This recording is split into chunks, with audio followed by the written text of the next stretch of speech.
Goods and service tax. GST is the blood of your business, blood of your organizations. As an entrepreneur or as a business owner, think about this. I wanted you to think about this. What transactions you are doing in your business?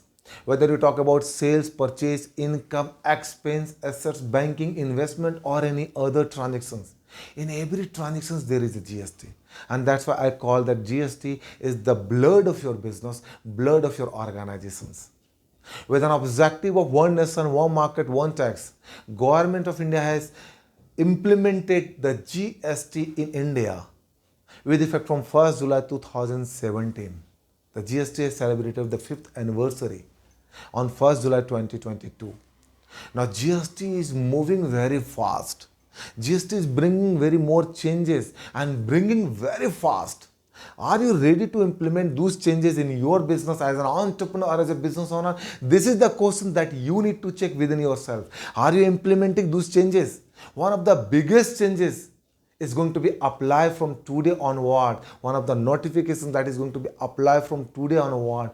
What is that notification? What is that notification? As an entrepreneur, as a business owner, you have to think, what is that notification? This is very easy. The notifications here is the implementations of the electronic invoice. The 5th phase of electronic invoice is going to be applied from today onwards. What transactions? Which entities? What are the benefits? What happens if we not comply with the GST? And there are many more questions might be come in your mind. I'm giving you the answer here.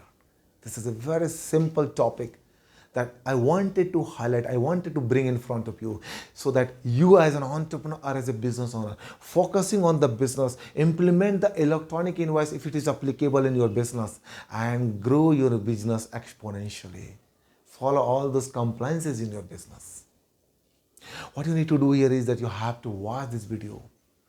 Till then, subscribe the video, like the video, and if you find some value in the video, forward this video to your groups, your chains.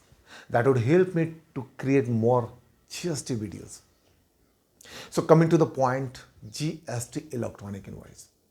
What do you mean by the electronic invoice?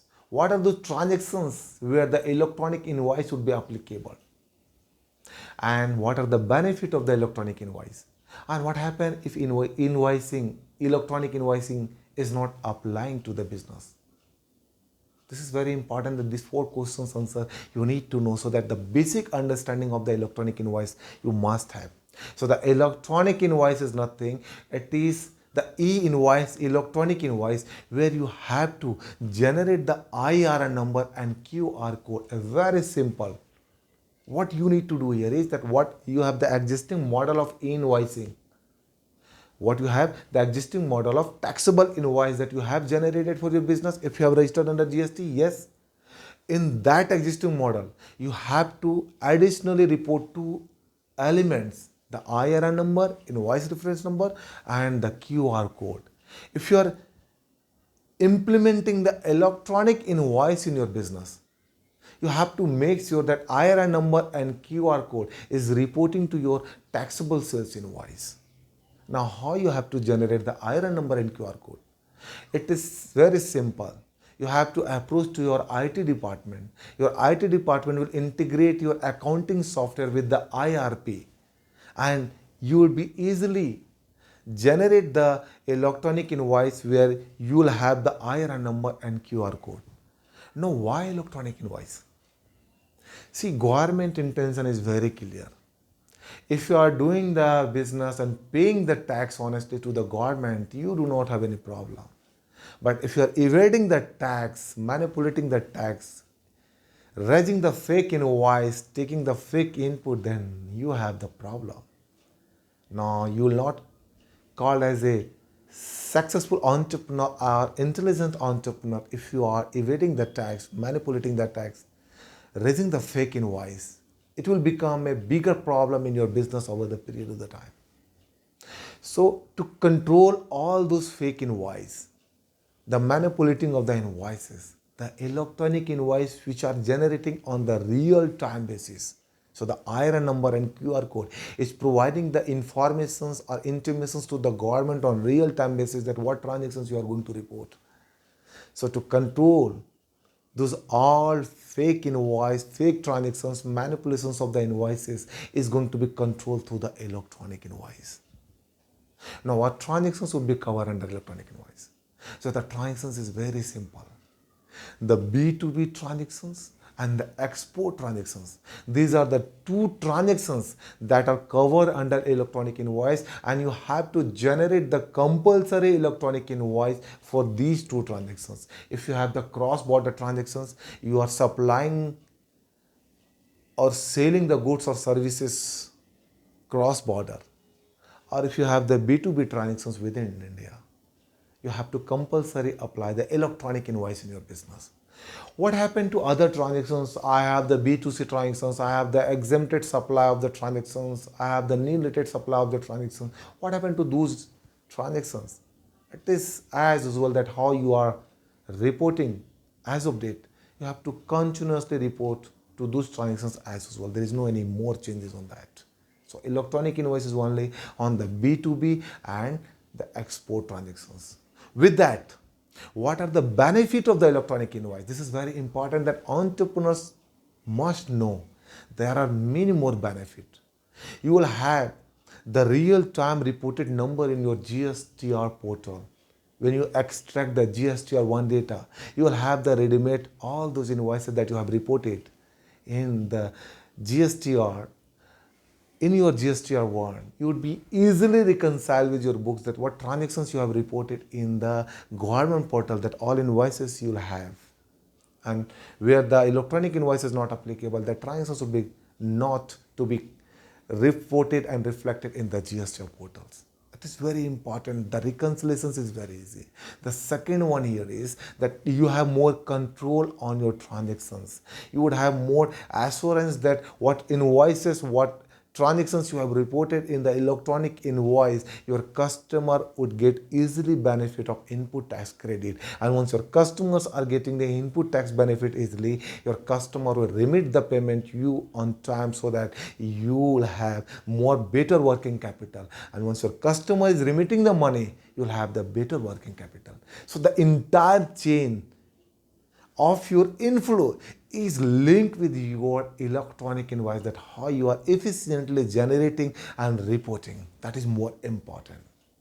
What happens if you are not generating the electronic invoice, if it is applying in your business? I'll not give you the answer. Understand this. This is not your choice, my dear friend, ladies and gentlemen.